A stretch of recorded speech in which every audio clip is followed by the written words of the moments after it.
My dear దొంగ 1 hour 45 minutes run టైంతో ఆహా ఒరిజినల్గా డైరెక్ట్గా ఓటీటీలో రిలీజ్ అయింది సినిమా. ఇక చూసాక నాకైతే స్ట్రిక్ట్లీ వన్ టైం వాచబుల్ అనిపించిందండి. కంటెంట్లోని రాజా సినిమా లాగా ఐడియా బాగుంది, కానీ స్టార్టింగ్లో ఉన్నంత స్ట్రాంగ్ రైటింగ్స్ ఎండింగ్ వచ్చేసరికి లేవనిపించింది. ఎప్పుడో దొంగ ఎంట్రన్స్ అప్పుడు ఒక 10 నిమిషాల కాన్వర్సేషన్ చూస్తే అర్థమైపోయింది చివరికి ఇదే అవ్వబోతుందని.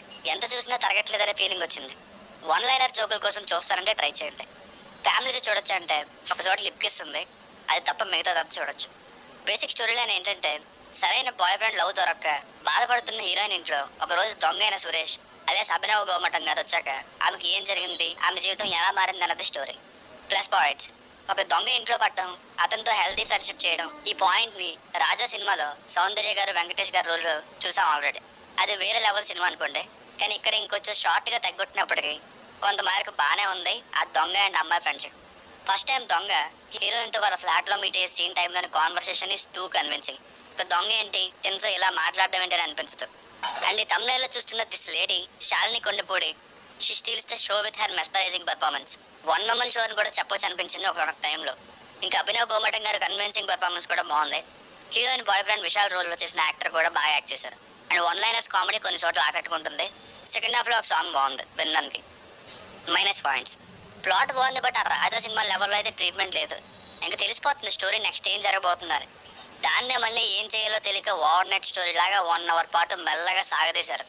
బ్యాక్గ్రౌండ్ మ్యూజిక్ కూడా ఒక షార్ట్ ఫిల్మ్కి ఇచ్చినట్టుంది.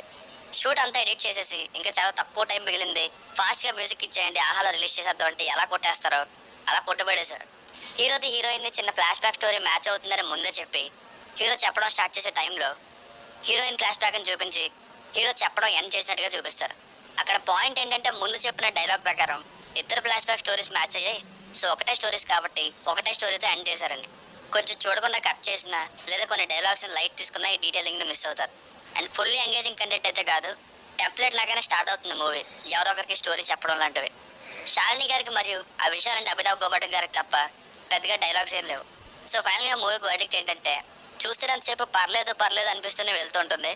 అందులో ఒక పాయింట్లో ఎక్స్పెక్టెడ్గా మారడం వల్ల అందులో ఫీల్ గుడ్ ఎలిమెంట్స్ పెద్దగా లేకపోవడం, అట్లీస్ట్ ఆ దొంగతో ఇంకో 2 ఫీల్ గుడ్ సీన్స్ పెట్టినా బాగుండేది. ఇంకా ఎంటర్టైన్మెంట్ వాల్యూస్ తగ్గాయనే ఫీలింగ్ స్లో పేస్లో వెళ్తుంది. ఓవరాల్గా పర్లేదు అనిపించింది.